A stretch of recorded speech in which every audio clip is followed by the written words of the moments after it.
+2 computer സയൻസിലെ ഒന്നാമത്തെ chapter ആയിട്ടുള്ള structures and pointers എന്ന് പറയുന്ന ചാപ്റ്ററിൻ്റെ ഒന്നാമത്തെ പാർട്ടിലേക്ക് എല്ലാവർക്കും സ്വാഗതം. പബ്ലിക് എക്സാമിന് 6 മാർക്കിൻ്റെ ക്വസ്റ്റ്യൻസ് ആണ് ഈ ചാപ്റ്ററിൽ നിന്ന് ഉണ്ടാവുക.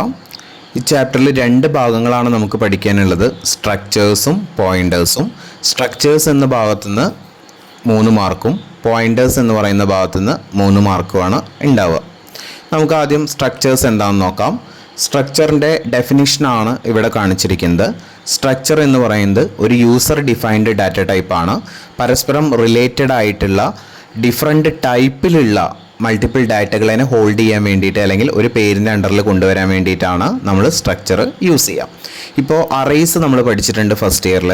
അറേസ് എന്ന് പറയുന്നത് സെയിം ടൈപ്പിലുള്ള മൾട്ടിപ്പിൾ ഡാറ്റകളെ സ്റ്റോർ ചെയ്യാൻ വേണ്ടിയിട്ടാണ് യൂസ് ചെയ്യുക. ഇപ്പോൾ ഇൻറ്റ് നെയിം ഓഫ് 25 എന്നൊക്കെ പറഞ്ഞിട്ട് നമ്മൾ കണ്ടിട്ടുണ്ട്. അതിൻ്റെ അർത്ഥം എന്താ? ഇവിടെ നെയിം എന്ന് പറയുന്ന വേരിയബിളിലേക്ക് 25 ക്യാരക്ടേഴ്സ് മാത്രം സ്റ്റോർ ചെയ്യാം, അതാണ് അതിൻ്റെ അർത്ഥം. പക്ഷേ ഇവിടെ സ്ട്രക്ചേഴ്സ് അങ്ങനെയല്ല. ഡിഫറെൻറ്റ് ടൈപ്പിലുള്ള, അതായത് ചിലപ്പോൾ ഇൻറ്റീജർ ഡാറ്റകളായിരിക്കാം, ചിലപ്പോൾ ക്യാരക്ടർ ഡാറ്റകളായിരിക്കാം, ചിലപ്പോൾ ഫ്ലോട്ടിംഗ് പോയിന്റ് ഡാറ്റകളായിരിക്കാം. അങ്ങനെ ഒന്നിലധികം ഡിഫറെൻറ്റ് ടൈപ്പിലുള്ള ഡാറ്റകളെ ഹോൾഡ് ചെയ്യാൻ വേണ്ടിയിട്ട്, മീൻസ് ഒരു പേരിൻ്റെ അണ്ടറിൽ കൊണ്ടുവരാൻ വേണ്ടിയിട്ടാണ് നമ്മൾ സ്ട്രക്ചർ യൂസ് ചെയ്യുക. ഇനി നിങ്ങൾക്ക് സ്ക്രീനിൽ കാണുന്നുണ്ട് സ്ട്രക്ചർ ഡിക്ലറേഷൻ. എങ്ങനെയാണ് സ്ട്രക്ചർ ഡിഫൈൻ ചെയ്യുന്നത് അല്ലെങ്കിൽ ഡിക്ലെയർ ചെയ്യുന്നതെന്നാണ് നമുക്ക് നോക്കാനുള്ളത്. അതിൻ്റെ ജനറൽ ഫോർമാറ്റ് ആണ് പറഞ്ഞിരിക്കുന്നത്. സ്ട്രക്ചർ ടാഗ്, ഒരു ഓപ്പണിംഗ് ബ്രാക്കറ്റ് ഇട്ടു, data type variable 1, data type variable 2, അങ്ങനെ നമുക്ക് ഡാറ്റ ടൈപ്പ് വേരിയബിൾ n എത്ര വേണമെങ്കിലും ആവാം. സ്ട്രക്ചർ അവിടെ ക്ലോസ് ചെയ്തു, സെമികോളൻ ഇട്ടു. ഇനി ഇവിടെ ശ്രദ്ധിക്കുക, സ്ട്രക്ട് എന്ന് പറയുന്നത് ഒരു കീവേഡാണ്. ഒരു സ്ട്രക്ചർ ഡിക്ലെയർ ചെയ്യാൻ വേണ്ടി നമ്മൾ യൂസ് ചെയ്യുന്ന ഒരു കീവേഡാണ് സ്ട്രക്ട് എന്ന് പറയുന്നത്. സ്ട്രക്ചർ ടാഗ് എന്ന് പറഞ്ഞു കഴിഞ്ഞാൽ അത് യൂസർ ഡിഫൈൻഡ് എന്നാണ്. യൂസർക്ക് എന്ത് വേണമെങ്കിലും അവിടെ കൊടുക്കാം, ഒരു വാലിഡ് ആയിട്ടുള്ള ഐഡൻറ്റിഫയർ ആവണം എന്നേ ഉള്ളൂ. ഓക്കെ, ഇനി ഇവിടെ വേരിയബിൾ 1, വേരിയബിൾ 2, വേരിയബിൾ 3 എന്നൊക്കെ കാണാനുണ്ട്. അത് സ്ട്രക്ചറിൻ്റെ ഉള്ളിലുള്ള വേരിയബിളുകളാണ്. അതിന് നമ്മൾ പറയുക ഇലമെൻറ്റ്സ് എന്നാണ് പറയുക, സ്ട്രക്ചർ ഇലമെൻറ്റ്സ് എന്നാണ് പറയുക. ഓക്കെ, പിന്നെ ഏറ്റവും താഴെ നമ്മൾ അത് ക്ലോസ് ചെയ്തു. ഇനി നമുക്കൊരു എക്സാമ്പിൾ നോക്കാം. സ്ക്രീനിൽ കാണുന്നുണ്ട് സ്ട്രക്ട് സ്റ്റുഡൻറ്റ്. അതിൻ്റെ ഉള്ളിൽ 3 ഇലമെൻറ്റുകളാണുള്ളത്, റോൾ നമ്പർ, നെയിം, മാർക്ക്. ഇനി നിങ്ങൾക്ക് ഈ സ്ക്രീനിൽ കാണുന്ന സ്ട്രക്ചർ, അതായത് struct student into roll number, character name, float, mark, അതുപോലെ തന്നെ അതിൻ്റെ താഴെ നിങ്ങൾക്ക് കാണാൻ പറ്റും ഒരു S1 എന്ന് പറഞ്ഞിട്ട് കാണുന്നുണ്ട്. അത് ലാസ്റ്റ് പറഞ്ഞു തരാം എന്താണെന്നുള്ളത്. അപ്പോൾ ഇവിടെ ഈ സ്ട്രക്ചർ കമ്പ്യൂട്ടർ മെമ്മറിയിൽ എത്ര ബൈറ്റ് കൺസ്യൂം ചെയ്യും എന്നുള്ളത് നമുക്ക് എങ്ങനെയാണ് കാൽക്കുലേറ്റ് ചെയ്യാം. ഇപ്പോൾ ഇതിൻ്റെ ഉള്ളിൽ കിടക്കുന്നത് ഇൻറ്റീജർ എന്ന് പറഞ്ഞിട്ടുള്ള ഒരു ഡാറ്റയും ക്യാരക്ടർ എന്ന് പറഞ്ഞിട്ടുള്ള ഡാറ്റയും ഫ്ലോട്ട് എന്ന് പറയുന്ന ഒരു ഡാറ്റയാണ് ഉള്ളത്. നമുക്കറിയാം ഒരു ഇൻറ്റീജർ വാല്യൂവിനും ഫ്ലോട്ടിംഗ് പോയിന്റ് വാല്യൂവിനും കമ്പ്യൂട്ടർ മെമ്മറിയിൽ 4 ബൈറ്റാണ് യൂസ് ചെയ്യുക. ഒരു ഡബിൾ വാല്യൂവിന് നമുക്ക് 8 ബൈറ്റാണ് യൂസ് ചെയ്യുക. ഒരു ക്യാരക്ടർ വാല്യൂവിന് 1 ബൈറ്റാണ് യൂസ് ചെയ്യുക. അപ്പോൾ ഇവിടെ ഈ സ്റ്റുഡൻറ്റ് എന്ന് പറയുന്ന സ്ട്രക്ചർ കമ്പ്യൂട്ടർ മെമ്മറിയിൽ എത്ര മെമ്മറി കൺസ്യൂം ചെയ്യും എന്ന് ചോദിച്ചു കഴിഞ്ഞാൽ അതിൻ്റെ ഉള്ളിലുള്ള ഡാറ്റ ടൈപ്പുകൾ ഏതൊക്കെയാണെന്ന് നോക്കുക. ഒന്നാമത്തെ ഡാറ്റ ടൈപ്പ് ഇൻ്റ് ആണ്, അതായത് റോൾ നമ്പർ ഇൻ്റ് ആണ് പറഞ്ഞിരിക്കുന്നത്. അപ്പോൾ ആ റോൾ നമ്പർ സ്റ്റോർ ചെയ്യാൻ വേണ്ടിയിട്ട് 4 ബൈറ്റ് യൂസ് ചെയ്യും. രണ്ടാമത്തെ ക്യാരക്ടർ നെയിം ഓഫ് 25 എന്നാണ് പറയുന്നത്. നമുക്കറിയാം ക്യാരക്ടർ ഡാറ്റ ഹോൾഡ് ചെയ്യാൻ വേണ്ടിയിട്ട് 1 ബൈറ്റാണ് യൂസ് ചെയ്യുക. പക്ഷെ അവിടെ 25 ക്യാരക്ടേഴ്സ് എന്ന് പറയുന്നുണ്ട്. അപ്പോൾ 1 × 25 = 25 അങ്ങനെയാണ് വരിക. അപ്പോൾ ഇൻറ്റിന് 4 ആയി, നെയിമിന് 25 ആയി, അപ്പോൾ ടോട്ടൽ 29 ആയി. പ്ലസ് അതിൻ്റെ കൂടെ ഫ്ലോട്ട് മാർക്ക് ഉണ്ട്, മാർക്കിന് ഒരു 4 ബൈറ്റും യൂസ് ചെയ്യും. അങ്ങനെ 33 ബൈറ്റാണ് യൂസ് ചെയ്യുക. ഇത് എക്സാമിന് എപ്പോഴും ചോദിക്കുന്നൊരു ക്വസ്റ്റ്യൻ ആണ്, മെമ്മറി കൺസംഷൻ എങ്ങനെയാണെന്നുള്ളത്. ഇനി നമുക്ക് ആ S1 എന്താണെന്ന് നോക്കാം. S1 എന്ന് പറയുന്നത് സ്ട്രക്ചർ വാരിയബിൾ ആണ്. S1 എന്ന് പറയുന്നത് സ്ട്രക്ചർ വാരിയബിൾ എന്നാണ് പറയുക. അതായത് ഈ സ്ട്രക്ചറിൻ്റെ ഉള്ളിലുള്ള വാല്യൂസിനെ അല്ലെങ്കിൽ ആ ഇലമെൻറ്റ്സിനെ ആക്സസ് ചെയ്യാൻ വേണ്ടിയിട്ട് നമ്മൾ ആദ്യം എന്ത് ചെയ്യണം? ഈ സ്ട്രക്ചറിൻ്റെ വാരിയബിൾ ക്രിയേറ്റ് ചെയ്യണം. ഈ വാരിയബിൾ ക്രിയേറ്റ് ചെയ്താൽ മാത്രമാണ് നമുക്ക് ഇതിൻ്റെ ഉള്ളിലുള്ള ഡേറ്റകളെ അല്ലെങ്കിൽ ഇതിൻ്റെ ഉള്ളിലുള്ള ഇലമെൻറ്റ്സിനെ നമുക്ക് പുറത്തേക്ക് കൊണ്ടുവരാൻ പറ്റുള്ളൂ. ഇനി ഈ സ്ട്രക്ചർ വാരിയബിൾ നമുക്ക് 3 രീതിയിൽ നമുക്ക് ക്രിയേറ്റ് ചെയ്യാൻ പറ്റും. ഒന്നാമത്തെ മെത്തേഡ് നിങ്ങൾ നോക്കുക. ഒന്നാമത്തെ മെത്തേഡ് എന്ന് പറയുന്നത് നമ്മൾ നേരത്തെ എക്സാമ്പിളിൽ കണ്ട പോലെ തന്നെ സ്ട്രക്ചർ ടാഗ്, ആ സ്ട്രക്ചർ ടാഗ് ക്ലോസ് ചെയ്യുന്നതിന് മുമ്പ് നമുക്ക് ഇവിടെ വേരിയബിൾ 1, വേരിയബിൾ 2 എന്ന് പറഞ്ഞിട്ട് കാണുന്നുണ്ട്. അങ്ങനെ കൊടുക്കാൻ പറ്റും നമുക്ക്. അവിടെ എക്സാമ്പിളും പറഞ്ഞിട്ടുണ്ട്. ഒന്നാമത്തെ മെത്തേഡിൻ്റെ എക്സാമ്പിൾ നോക്കി നോക്കുക. നമ്മൾ നേരത്തെ പറഞ്ഞത് തന്നെയാണ്. Struct student into roll number, character name of 25, float, mark. പിന്നെ ആ സ്ട്രക്ചർ ക്ലോസ് ചെയ്യുന്നതിന് മുമ്പേ മുമ്പേ എന്ന് പറഞ്ഞാൽ നമ്മുടെ ആ കേളി ബ്രേസ് ക്ലോസ് ചെയ്യുക, സെമിക്കോളൻ ക്ലോസ് ചെയ്യുന്നതിന് മുമ്പ് നമുക്ക് എന്ത് ചെയ്യാൻ പറ്റും, അവിടെ S1 S2 എന്ന് പറഞ്ഞിട്ട് നമുക്ക് ഇഷ്ടമുള്ള രണ്ട് പേരുകൾ, രണ്ടോ മൂന്നോ ഒക്കെ പേരുകൾ കൊടുക്കാൻ പറ്റും. അതിനെയാണ് നമ്മൾ സ്ട്രക്ചർ എലമെൻറ്റ്സ് എന്ന് പറയുക. ഈ S1ഉം S2ഉം വെച്ചുകൊണ്ടാണ് നമ്മൾ ഈ റോൾ നമ്പറിനെയും നെയിമിനെയും മാർക്കിനെയൊക്കെ പുറത്തേക്ക് കൊണ്ടുവരുന്നത്, അല്ലെങ്കിൽ അതിലേക്ക് ഡാറ്റകൾ സ്റ്റോർ ചെയ്യുന്നത്. ഓക്കെ, ഇനി ഇവിടെ ശ്രദ്ധിച്ചിരിക്കുക, ഇവിടെ S1 S2 എന്ന് പറഞ്ഞിട്ട് രണ്ടെണ്ണം നമുക്ക് കാണുന്നുണ്ട്. ഈ രണ്ടും എന്താണെന്ന് നമുക്ക് നോക്കാം. ഇപ്പോൾ ഈ സ്ട്രക്ചർ സ്റ്റുഡൻറ് എന്ന് പറയുന്ന സ്ട്രക്ചറിലുള്ള ഈ 3 ഇലമെൻസും S1 എന്ന് പറയുന്ന ഇലമെൻറ്റിൽ ഉണ്ടായിരിക്കും, വേരിയബിളിൽ ഉണ്ടായിരിക്കും. അതുപോലെ തന്നെ ഈ റോൾ നമ്പറും നെയിമും മാർക്കും ഈ S2 എന്ന് പറയുന്ന വേരിയബിളിലും ഉണ്ടായിരിക്കും. അപ്പോൾ നമുക്ക് രണ്ട് സെറ്റ് ഡാറ്റകൾ ഈ സെയിം വേരിയബിളിലേക്ക് നമുക്ക് ഹോൾഡ് ചെയ്യാൻ പറ്റും. S1ലുള്ള റോൾ നമ്പറിലേക്ക് നെയിമിലേക്കും മാർക്കിലേക്കും നമുക്ക് ഡാറ്റകൾ സ്റ്റോർ ചെയ്യാൻ പറ്റും. S2ലേക്കുള്ള റോൾ നമ്പറിലേക്ക് നെയിമിലേക്ക് മാർക്കിലേക്ക് നമുക്ക് ഡാറ്റകൾ സ്റ്റോർ ചെയ്യാൻ പറ്റും. ഓക്കെ, അപ്പോൾ ഇത് ശ്രദ്ധിക്കുക. ഒന്നാമത്തെ മെത്തേഡാണ്, നമ്മൾ ഡിക്ലറേഷൻ എല്ലാം കഴിഞ്ഞ് ലാസ്റ്റ് സെമിക്കോളൻ ക്ലോസ് ചെയ്യുന്നതിന് മുമ്പ് നമുക്ക് വേരിയബിളുകൾ ഡിക്ലെയർ ചെയ്യാം.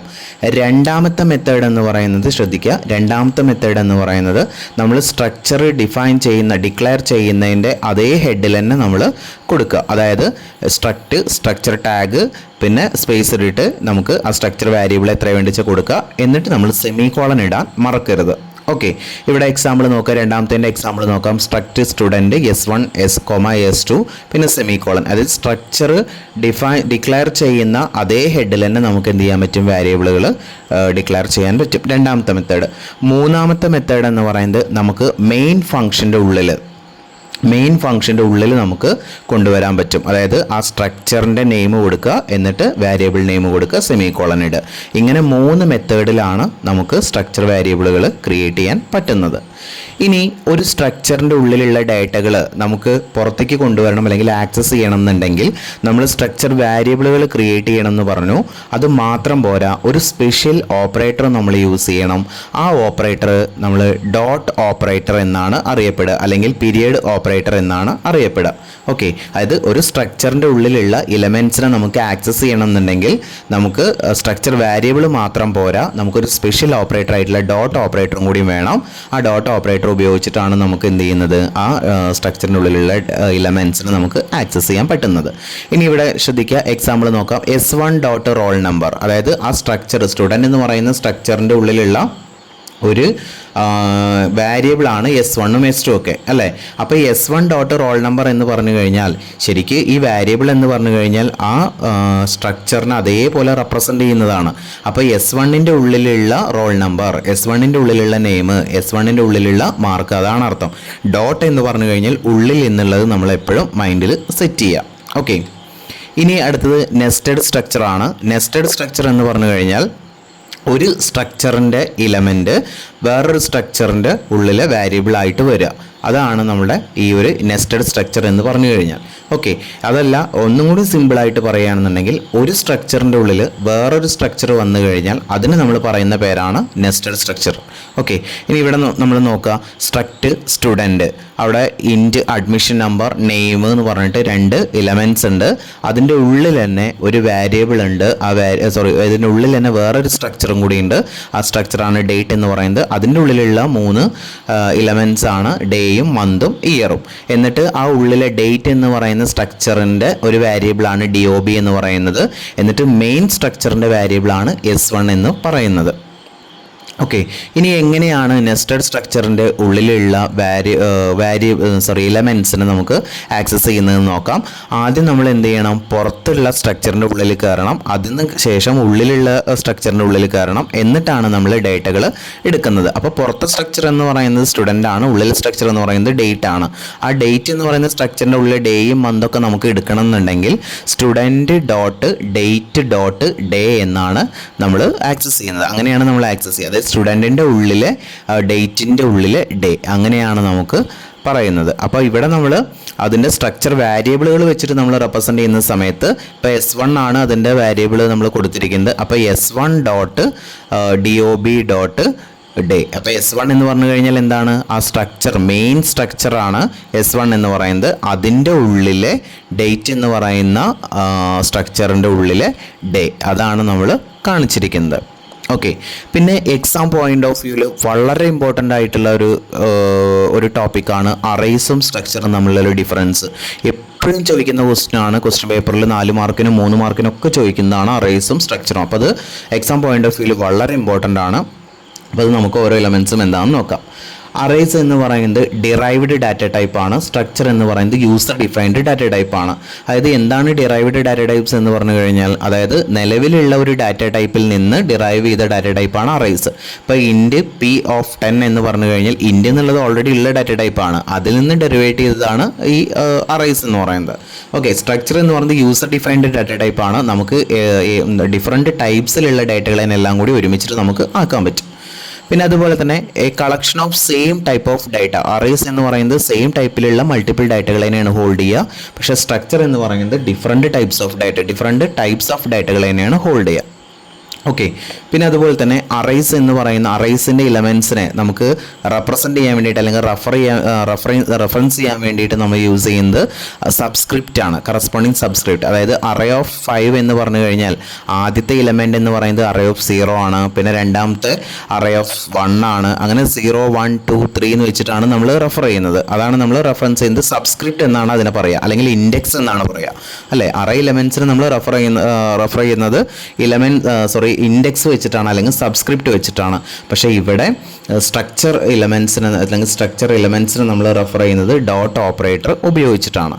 ഓക്കെ, പിന്നെ അതുപോലെ തന്നെ ഒരു അറേയുടെ എലമെൻറ്റ് മറ്റൊരു അറേയുടെ എലമെൻ്റ് ആയിട്ട് വരുമ്പോൾ നമ്മൾ അതിന് എന്താ പറയുക, അവിടെ മൾട്ടി ഡയമെൻഷണൽ അറേ എന്നൊക്കെയാണ് പറയുക, അല്ലെങ്കിൽ മൾട്ടി ഡയമെൻഷണൽ അറേ അവിടെ ഫോം ചെയ്യും. പക്ഷേ ഇവിടെ ഒരു സ്ട്രക്ചറിൻ്റെ വാരിയബിൾ വേറൊരു സ്ട്രക്ചറിൻ്റെ എലമെൻ്റ് ആയിട്ട് വരുമ്പോൾ നമ്മൾ എന്താ പറയുക, അതിനെ നമ്മൾ നെസ്റ്റഡ് സ്ട്രക്ചർ എന്നാണ് പറയുക. അപ്പോൾ ഇത് എക്സാം പോയിന്റ് ഓഫ് വ്യൂവിൽ വളരെ ഇമ്പോർട്ടൻ്റ് ആണ്. അപ്പോൾ ശ്രദ്ധിച്ച് പഠിക്കണം. ഓക്കെ.